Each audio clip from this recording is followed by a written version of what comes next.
अरे आज लखराव पोखरा का मेला है पगली। मेला जात हुआ तो पहले ना बतावे के। तोके कुछ बताए के करी। सुना एक ठीक चीज चाहत रहा। तोर हरदम घटल रहला कुछ न कुछ, जब देखा तब कपारे पे कचर कचर। अब तनी से सुना ना। तू आज अपन सुनाई ले। वही मेलवा में से ना गुरैया जलेबी लेते आया। अरे गुरैया जिलेबी लेबी न देवी, गुरैया जिलेबी। अभी ये कुल कहबा हम जानत रहनी है, लेकिन तब वो मन कैला कह देनी। सुना सुनावा। गुरही जलेबी अभी चाय पिया मेलावा में। ऐसा न कि एडीआर से और संदीप राज से मंगवा ले, ठीक है ना, हमारे टाइम ना। ले आई हा गरम में छनात होई तेलावा में। ले आई हा गरम में छनात होई तेलावा में। गुरही जलेबी अभी चाय पिया मेलावा में।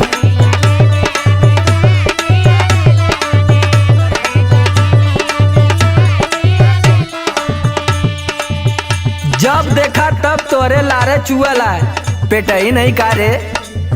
चुअता पानी लरी कोर भैलू धनिया।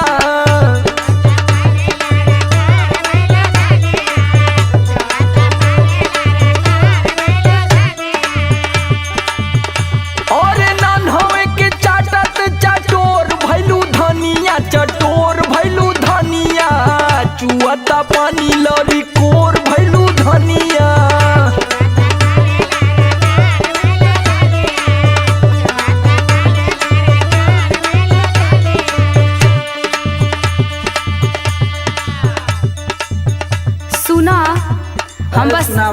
हम बस अपने खातिर थोड़ो मांगतानी कि इतना बहुत तेज फुदकत बड़ा। तब क्या करे खातिर मांगत तू? हम सबके खातिर न कहतारी, कुछ न कुछ सबके बदे न कहतारी, बस हमरे सुनाता। सबका ठिका ले ले तू। अरे काहे न, परिवार चलावे के बाद तो ठिका ले के पड़ी न। सुना सुनावा।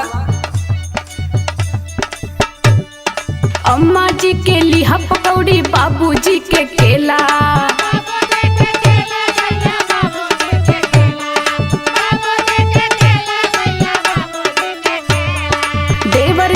छेना बर्फी ननदो जी के पेड़ा। अरे तो सबका ठीका मैं ले लेगा। जाए के हैप्पी से और विक्की यादव से पूछा। जब बाबा चौले रही हा भीड़िया के रेलावा में, भीड़िया के रेलावा में। गुरही जलेबिया भी चाय पिया मेलावा में।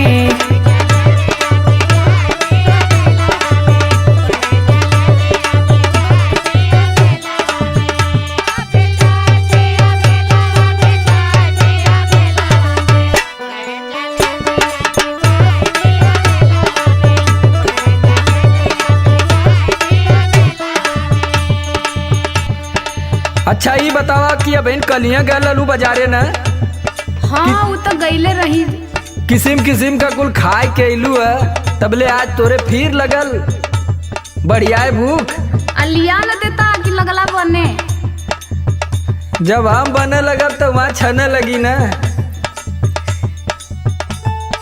हंसी हंस के गोलगप्पा खैलू काले 7 बजारे। अब इन रात भर आई माई चिल्लैली है कि पेट दुखाता पेट दुखाता।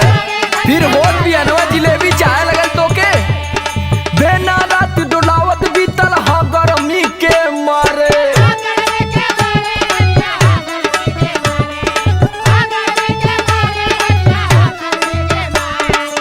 खाए के फिर जोरा जोर कैलू धनिया, यार जोर कैलू धनिया। चुआता पानी लरी कोर भैलू धनिया। देखा थी कि तोर दिन पर दिन मन बढ़ल जाता जब से वो काशी स्टूडियो के राम यादव के मेहरारू के साथे तर रहत थी। तो रो पेट में हरदम आगे फूकत है।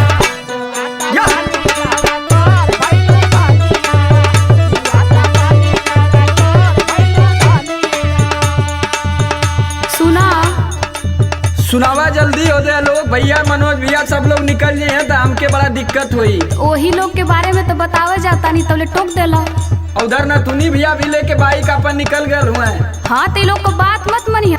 तका तोर मानी। सुना हमार बात एकदम ध्यान में रखे के जइहा। बोल बोल बोल बोल झटका में बोल।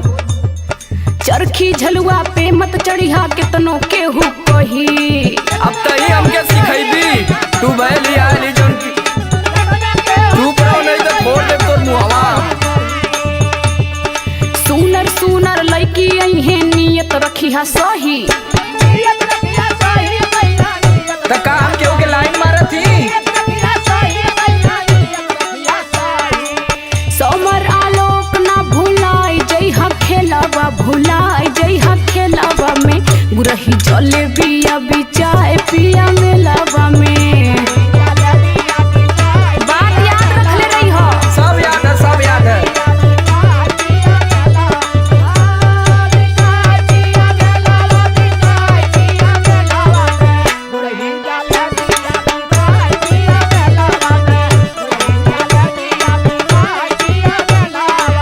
चुआता पानी लगा कोर भैलू धनिया गुरही जले बिया बिचाए पिया मेलावा में। चुआता पानी लगा कोर भैलू धनिया गुरही जले बिया